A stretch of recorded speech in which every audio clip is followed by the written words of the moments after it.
Hola, ¿qué tal, queridos amigos? Yo soy Walter Hernández y esto es Toma Chocolate y Paga lo que debes. Toma chocolate, paga lo que debes. Y hoy vamos a leer, a estudiar el cuarto capítulo de nuestro libro, Más que Dinero, escrito por el doctor Zul Trejo. Nosotros hemos estado estudiando este pequeño libro que nos habla sobre mayordomía cristiana. Mayordomía cristiana es un principio bíblico muy importante. La Biblia, como hemos dicho en varias ocasiones anteriores, nos habla mucho de dinero y el doctor Zul Trejo pues, nos está explicando qué cosas pueden ser más valiosas que el dinero en su libro que lleva ese mismo título. Hoy empezaremos el cuarto capítulo, la mayordomía después del Edén. En el Edén todo era extraordinario, ¿no? Digamos, todo era novedosísimo, todo era hermoso y bueno en gran manera. Pero con la entrada del pecado se deterioró un mundo que era perfecto, ¿no? Como ustedes saben y ya estudiamos, Adán y Eva transgredieron un principio que Dios puso allí, que era que no probaran ellos del árbol del conocimiento del bien y del mal, y ellos desobedecieron este mandato.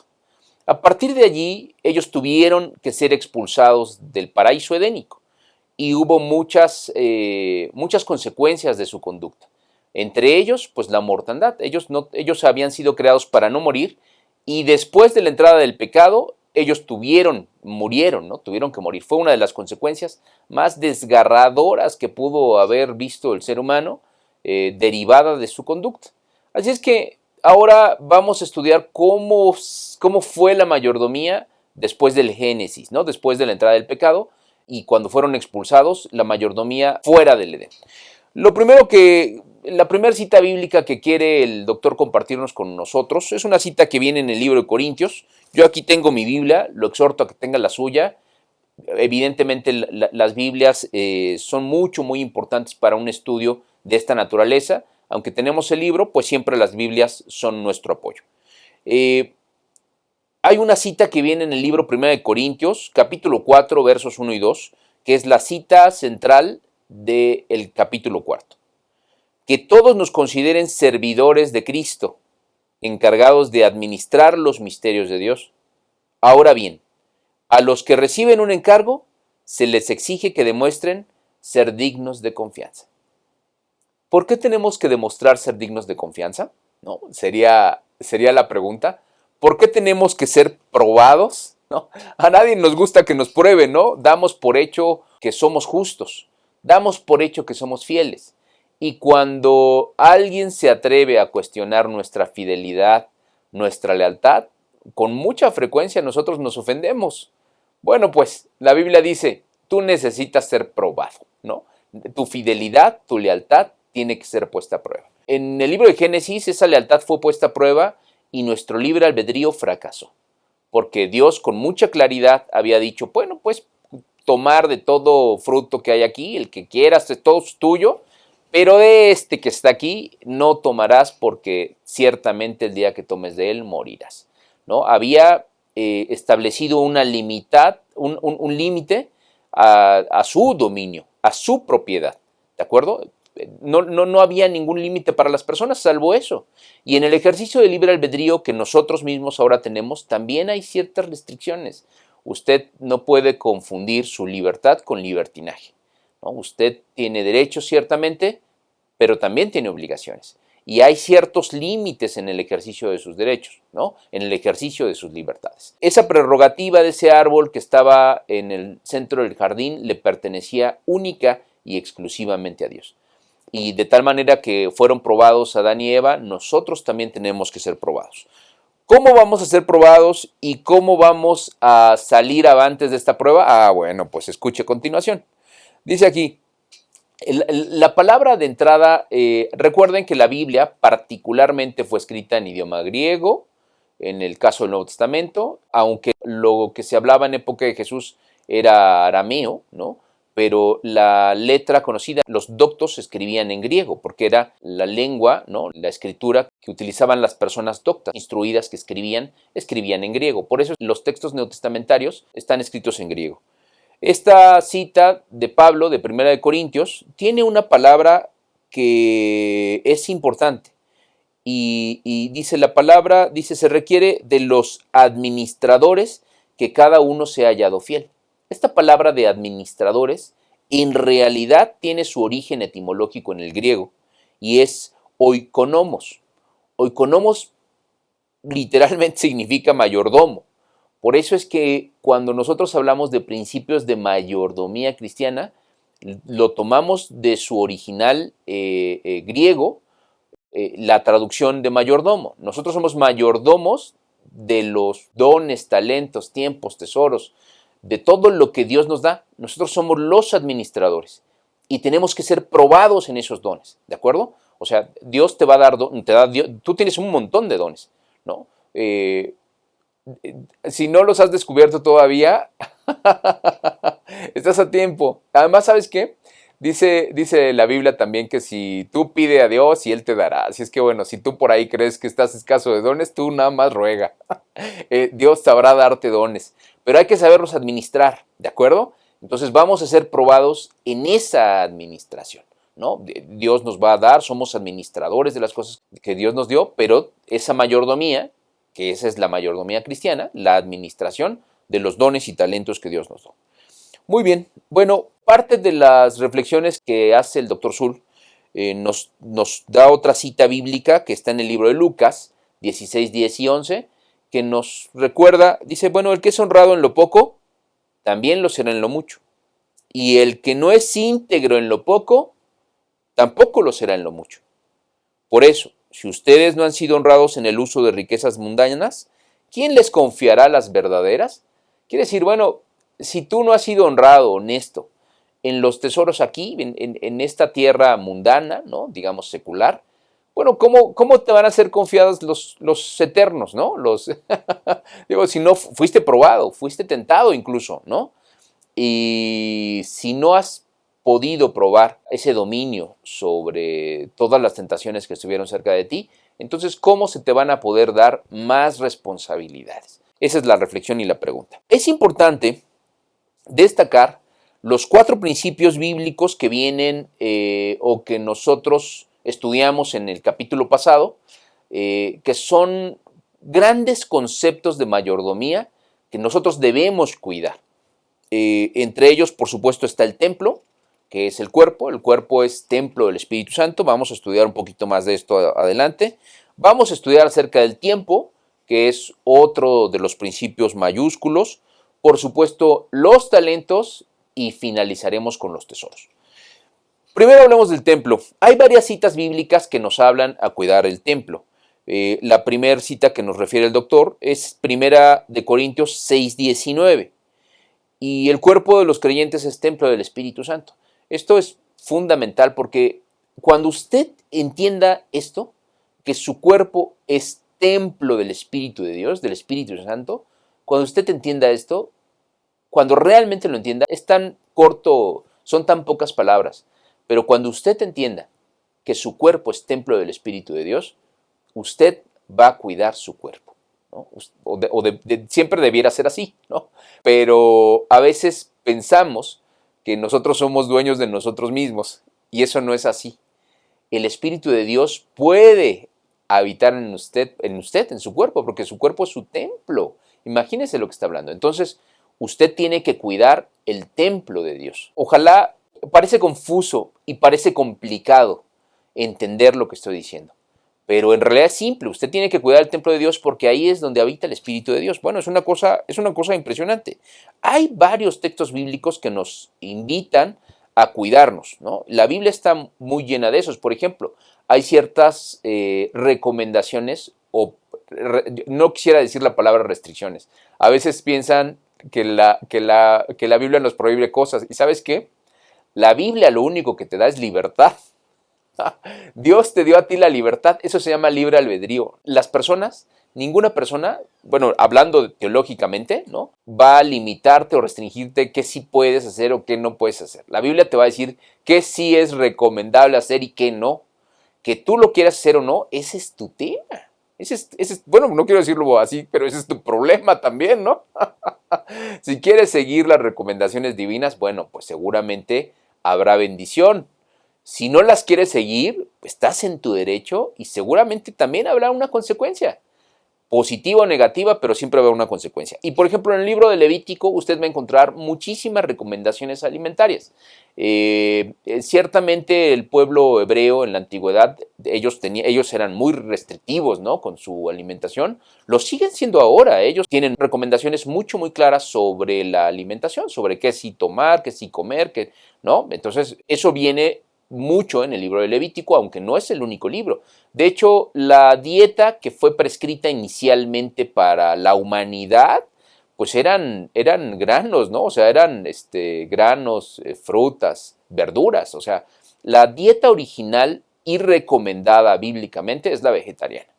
Ya después, con el paso del tiempo y con un pueblo necio, como era el pueblo judío en la antigüedad, el pueblo hebreo, entonces ellos dijeron, oye, estamos hartos de este pan tan liviano, ¿no? Cuando estuvieron allí y se alimentaban del maná, queremos carne. Y Dios empezó a permitir, a ser permisivo un poquito más con el régimen alimenticio, al punto en donde le dijo, mira, te voy a dar una lista de los animales que son puros y los animales que son impuros. Bueno, todo esto de la alimentación es fundamental. La alimentación debería ser tu medicina, ¿no? O sea, realmente nosotros no tendríamos que estar tomando medicamentos para cuidarnos absolutamente de nada. Lo que comemos tendría que ser nuestro medicamento. ¿De acuerdo? Hay otros autores médicos que dicen que en realidad lo que tú vas comiendo es lo que te va matando, ¿no?, a la postre. O sea, la mala alimentación es como cavar tu tumba con tu boca, ¿no? Escuché alguna vez algo como eso. Muy bien. Bueno, el régimen alimenticio adecuado inicialmente en el Génesis, que como sabemos es el libro de los orígenes, era una dieta muy balanceada, era una dieta basada en frutas, en verduras y en granos, ¿no?, en semillas, pues. Entonces, este tipo de alimentación es muy saludable, ¿no?, y es la bíblicamente recomendada. Bueno, nos dice también el doctor Zuhl respecto de una vida temperante. Ay, qué fuerte esto que está diciendo, la verdad, porque una vida temperante, pocas personas pueden decir que tienen una vida temperante. Pablo, yo creo que es una de las personas que puede decir eso. Era una persona, uno lo lee y era una persona relajada, ¿no? Pese a que le tocaron unos tiempos difíciles y hizo unas rutas de viajes extraordinariamente largas para la época, a mi sentir, predicando la palabra de Dios y visitando a la hermandad de la iglesia primitiva. Él decía, bueno, pues yo puedo vivir en la sencillez, puedo vivir en riqueza, ¿no? Realmente tenía una vida templada. Esta vida temperante se puede definir como moderarse en todas las cosas, ¿de acuerdo? O sea, moderarse en todas las cosas ya es un reto para muchas personas, ¿no? Hay gente que es golosa y que dice, oye, yo estoy bien satisfecho, pero nos echamos el postrecito. Hijos de la golosa. De verdad, ¿no? Hay gente que dice, bueno, pues, oye, ya estoy bien satisfecho, pero ese postre se ve riquísimo.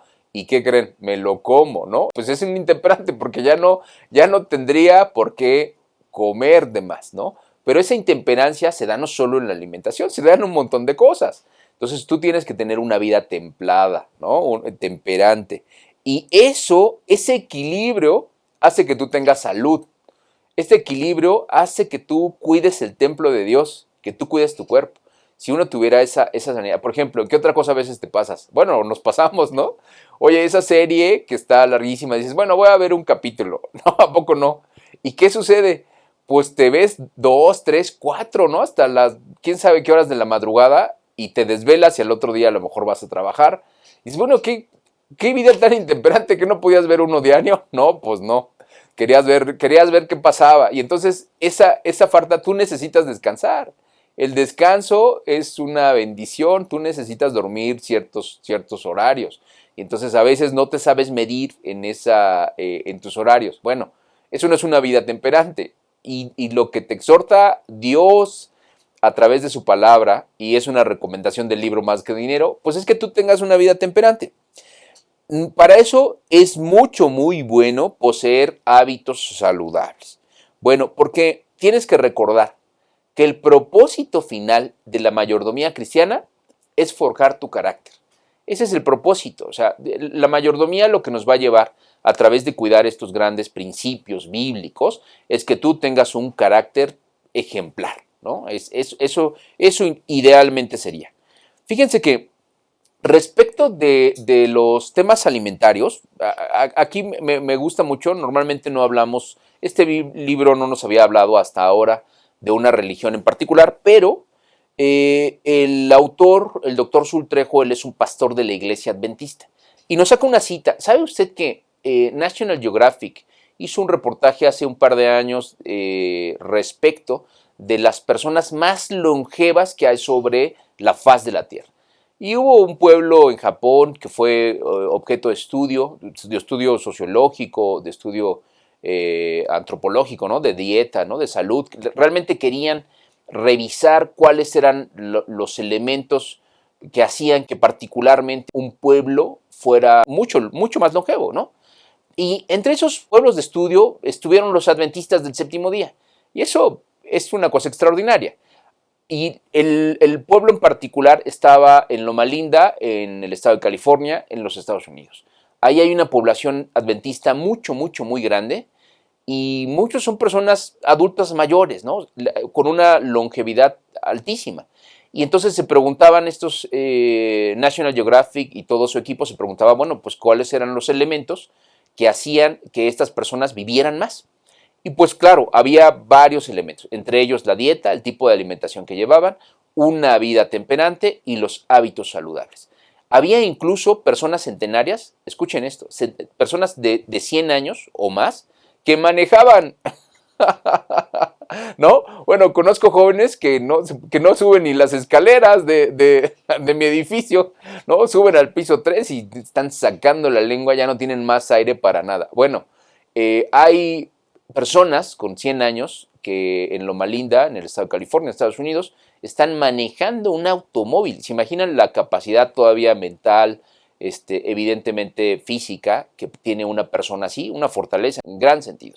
Así es que estas recomendaciones de que cuides tu templo es, entre otras cosas, para que tú seas longevo, para que vivas bien, ¿no? Para que cuando seas un adulto mayor, pues tengas fuerza, tengas lucidez, ¿de acuerdo? Muy bien, bueno, después de esto ahora sí vamos a la mayordomía del tiempo. Miren, el tiempo es oro. Usted seguramente ha escuchado esta frase. ¿Qué cree? Esta frase es verdad. El tiempo vale oro, no hay manera. Usted tiene que cuidar el tiempo porque el tiempo es valiosísimo. Es un recurso que es limitado y que usted no lo va a poder recuperar. Es un recurso irrecuperable. Lo que usted deje de hacer hoy no lo va a poder hacer mañana, porque ese es otro periodo de tiempo, ¿de acuerdo? Entonces usted tiene que administrar sabiamente el tiempo. Además que el tiempo que las personas vivimos es finito, es corto, de verdad es muy corto. Los promedios de vida de las personas cambia, depende de los países, ¿no? Hay países que tienen, que su gente, acabamos de decir, que su gente es muy longeva por sus mismos hábitos saludables, pero también por el desarrollo de la medicina en el país. Habría que ver en México. México estaba en 75 años, pero hace poco escuché que estábamos ya en 82. Honestamente no tengo el dato, pero si fueran 82, sigue siendo poquito el tiempo, ¿no? O sea, si es 75 es poquitísimo, o sea, es limitadísimo el tiempo de vida de una persona en esta tierra. Por eso es que usted tiene que cuidar mucho el tiempo. Marco Aurelio tiene una frase que a mí me encanta, que dice: en todo momento siempre tienes que preguntarte antes de gastar tu tiempo y tu energía, ¿es esto necesario? O sea, antes de que tú vayas a gastar tiempo con cualquier persona o haciendo cualquier actividad o tu energía, te tienes que preguntar en todo momento, ¿es esto necesario? Yo realmente me lo cuestiono mucho. Ahora mismo soy más elitista con la administración de mi tiempo. Hay gente que te quita el tiempo, que te roba el tiempo, ¿no? ¿De acuerdo? Y entonces, y hay gente con la que tú quisieras o deberías de pasar más tiempo.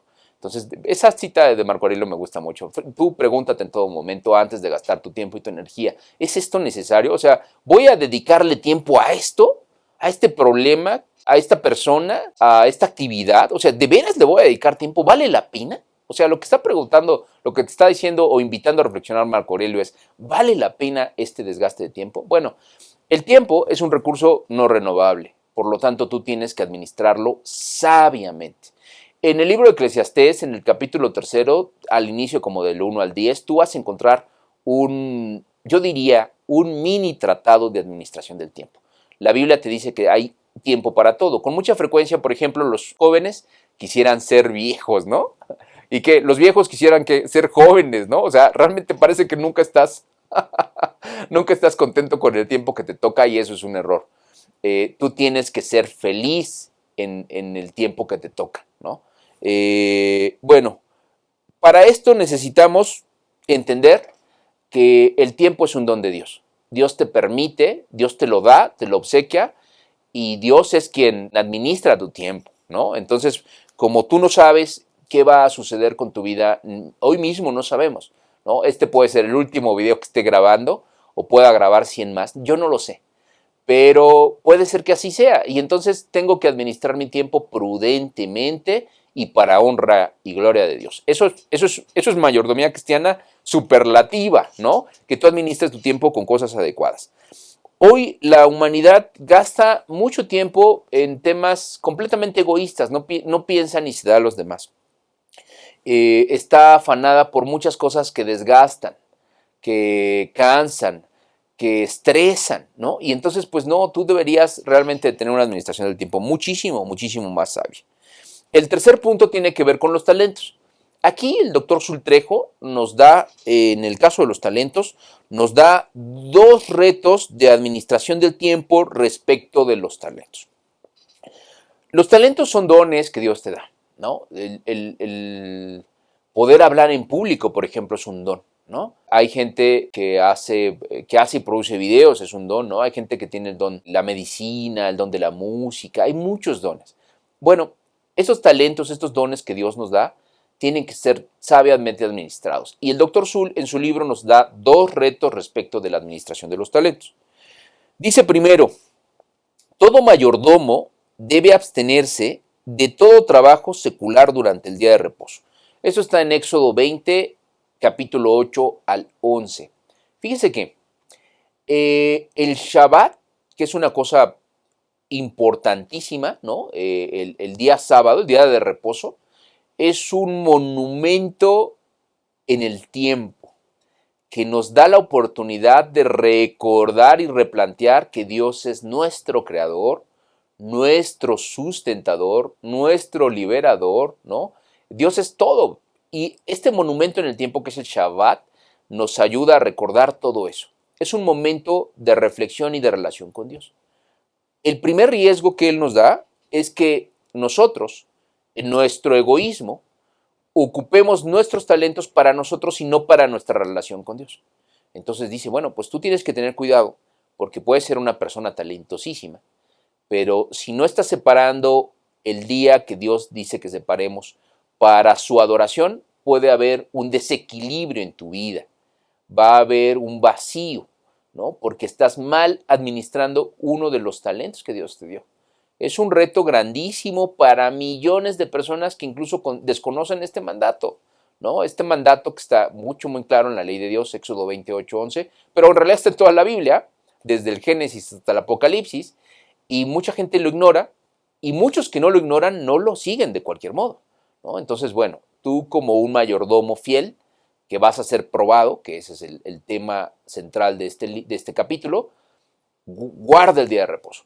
Y el segundo reto que nos dice el doctor es que dediquemos una parte del tiempo diario a servir a sus semejantes. Y la cita que nos comparte es Mateo 25, versos del 34 al 40. Entonces dice, bueno, el sábado está bien, es muy claro, es entendido, muchos lo guardan, pocos lo guardan, pero además recuerda que entre tu actividad diaria tú separes un pequeño tiempo para tus semejantes, ¿no? Esto, una cita, nos recomienda una cita, su libro nos da una cita de Mateo 25, 34 al 40. Entonces son 2 retos que no son menores. Termina con una sentencia, digamos. Dice, cada ser humano, lo reconozca o no, es un mayordomo sobre quien Dios ha derramado sus bendiciones. Tú, querido escucha, querido acreedor, querido deudor, has recibido bendiciones de Dios. Ahora, ¿qué hay que hacerlas? Bueno, utilizarlas para su honra y su gloria, ¿no? Y por último, el tesoro. El tesoro tiene que hablar con el dinero. Hablando de temas de dinero, es bien interesante porque mucha gente te habla de dinero. En el mundo hay mucha gente que te habla de dinero, pero nadie, o muy pocos, te hablan del dinero y la relación bíblica o con Dios. Y Dios habla mucho de dinero y Dios estableció que nosotros, todos los que somos mayordomos de los dones que Él nos dio, devolvamos una parte que le corresponde a Dios. ¿De acuerdo? Eso es un tema muy sensible porque mucha gente no cree en esto. Yo veo en redes sociales muchos comentarios sobre el diezmo, particularmente sobre diezmos y las ofrendas, muchos comentarios negativos de otras que se publican en otros lados, ¿no? Nosotros mismos, al publicar esto, podemos ser sujetos a ello. Pero la Biblia es muy clara respecto de este principio. Y el doctor nos lleva a algunos pasajes bíblicos que lo van a explicar a continuación. Hablando de los tesoros, lo primero que nosotros tendríamos que recordar es lo siguiente. Hubo una parte en el jardín edénico, como vimos en el capítulo 3, que fue reservado para Dios. Era un árbol, era el árbol del conocimiento del bien y del mal. Y de ese árbol, esa reserva nos demostraba el dominio de Dios, la propiedad de Dios. Si tú vas al Salmo 24.1 encontrarás que absolutamente todo le pertenece a Dios. ¿De acuerdo? Absolutamente todo le pertenece a Dios. Eso lo dice con muchísima claridad y autoridad el Salmo 24.1. Bueno, una vez que tú y yo entendemos esto, hay aquí algunas recomendaciones respecto de 3 puntos que nos da. Primero, asegúrate de dar la porción correcta, ¿no? Cuando hablamos del diezmo, la misma palabra nos lleva a la proporción correcta, que es el 10% de tu ingreso. Pero hay muchos principios bíblicos que nos van a llevar a eso. El doctor Sur nos dice, por ejemplo, así pues, todo el diezmo de la tierra, de la semilla de la tierra o del fruto del árbol, es del Señor. Es cosa sagrada al Señor. Levítico 27:30. Otra cita es Malaquías 3:8. Dice, pongan atención a esta declaración, es una declaración fortísima. De todas vuestras posesiones me reservo la 10ª parte para mí mismo, además de los donativos y las ofrendas que deben ser llevadas a la tesorería. ¿De acuerdo? Entonces la Biblia nos habla con mucha claridad, con mucha autoridad, de que nosotros debemos devolver la 10ª parte, eso se conoce como diezmo, es un principio bíblico y hablando de este libro, lo primero que quiere dejar claro es la proporción. Lo segundo es el lugar. A veces las personas decimos, bueno, pues no importa dónde lleve mi diezmo, ¿no? Está bien, yo entendí, hay que devolver el 10%, soy dadivoso y entonces lo quiero dar a quien se me pegue la gana. No, la Biblia es muy clara también sobre el lugar. Y miren, comparte el doctor y yo comparto con ustedes. Dice Deuteronomio 12, 5 y 6. Dice, irán y lo buscarán en el lugar donde, de entre todas las tribus de ustedes, él decida habitar. Allí llevarán ustedes sus holocaustos, sacrificios, diezmos, contribuciones, promesas, ofrendas voluntarias, ¿no? Había un lugar, fíjense que esto es bien interesante, lo que pasa es que todo el tema bíblico, absolutamente todo el tema bíblico, ¿de qué creen que trata la Biblia? Trata de adoración. Es a quién adorarás. En realidad, el tema bíblico de tapa a tapa trata de adoración. Por supuesto, nuestro Señor Jesucristo está en todo el libro, pero el problema por el cual Satanás hizo una rebelión en el cielo fue un tema de adoración. Quería lo que no le correspondía, lo que única y exclusivamente le correspondía a Dios. Y entonces, a partir de allí, este tema de adoración nos lleva ahora a otro punto. El punto hoy en día en el cual tenemos nosotros que ser probados es en nuestros diezmos y nuestras ofrendas, entre muchas otras cosas. Y somos probados no solo en la proporción, sino también en el lugar en el que nosotros lo entregamos. Y mucha gente dadivosa y buena dice, bueno, pues yo lo voy a entregar a los pobres, ¿no? Y había ofrendas para los pobres, ¿eh? En la Biblia hay ofrendas para los pobres que son específicas para esos. O sea, que tú des a los pobres no quiere decir que dejes de dar el diezmo. No, eso sería un principio incorrecto. Tú tienes que dar el diezmo y si quieres además, da ofrenda a los pobres. ¿Sí me explico? O sea, es mucho más amplio este aspecto. Y usted adora a Dios. En realidad, el tema es la adoración. Usted adora a Dios con sus diezmos y con sus ofrendas. Es un tema de adoración completa y absolutamente. Así es que el lugar, antes en el Antiguo Testamento, en el templo, había un lugar chiquito, qué increíble, había un lugar chiquito que era el Arca de la Alianza, que allí estaba la presencia de Dios. Era un lugar en donde nadie podía entrar, salvo el sumo sacerdote una vez al año, y eventualmente, ¿saben qué le ponían? Le ponían le amarraban aquí a su cintura y le ponían unas campanitas, porque eventualmente el pueblo, si no había pedido perdón por su pecado, si no estaban a cuentas con Dios, el sumo sacerdote entraba al lugar santo y al lugar santísimo, y estando ante la presencia de Dios con iniquidad, moría, fallecía. Y entonces, ¿qué creen? Se escuchaban las campanitas de que ahora sí había fallecido y lo arrastraban, ¿no? Porque nadie entraba, nadie puede estar en la presencia de Dios. Esta era una excepción porque era un ejemplo de lo que iba a suceder después con nuestro Señor Jesucristo, que Él sí es el sumo sacerdote en realidad, ¿de acuerdo? Pero todo esto era un tema de adoración y todas las ofrendas, todos los holocaustos, todo eso se hacía en el atrio del templo y en el lugar santo, ¿no? Estaba la mesa de los panes y bueno, había un sistema adoratorio extraordinario. Ok, y por último, el tercer aspecto es darlo por el propósito correcto e incluso a las personas correctas. Fíjense que hablando de lo mismo que estamos hablando, de la adoración en el templo, después de que el pueblo de Israel llegó a la tierra prometida, empezaron a dar porciones de tierra a las 12 tribus de Israel, ¿no? Y entonces algunos se quedaron incluso antes del Jordán, la mayoría después de cruzar el río Jordán, en la Canaán, ¿no? Cuando se derribaron los muros de Jericó y empezaron a haber conquistas en esa tierra de Oriente Medio, se distribuyeron la tierra, ¿no? En la conquista, que eso era algo muy habitual, ¿no? Y hubo un pueblo, digamos, hubo una casa, hubo una de las 12 tribus de Israel a la cual no se le dio propiedad. Esa tribu especial eran los levitas, y los levitas estaban dedicados única y exclusivamente a la adoración, al cuidado del templo, de los utensilios, de las cosas de Dios.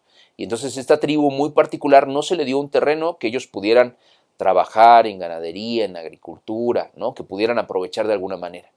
Y este grupo tan especial que eran los levitas, los demás tenían que ayudarlos, ¿no? O sea, estaban obligados, estaban comprometidos a que ellos tuvieran para comer, ¿no? Tuvieran que comer. Los levitas son entonces los beneficiarios desde entonces hasta ahora como parte de los receptores, porque esas ofrendas son administradas para honra y gloria de Dios y para la predicación de su palabra. Dice así: a los levitas les doy como herencia y en pago por su servicio en la tienda de reunión todos los diezmos de Israel. Números 18:21. Yo les he dado como herencia los diezmos que los israelitas ofrecen al Señor como contribución. Por eso he decidido que no tengan herencia entre los israelitas. Verso 24. Muy bien, pues hemos terminado el cuarto capítulo, muy interesante, todos los principios que vienen aquí. Yo los invito a que si están las posibilidades puedan adquirir este libro y léanlo ustedes particularmente. Ha sido, al menos para mí, de grande bendición. Y como siempre hemos terminado leyendo el resumen literal que el Dr. Zul nos propone.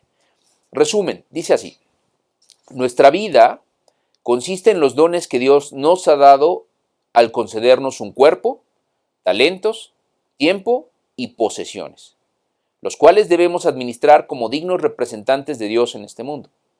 Es importante que desarrollemos una fidelidad tal como lo hizo Enoc. Como anduvo fielmente con Dios, un día desapareció porque Dios se lo llevó.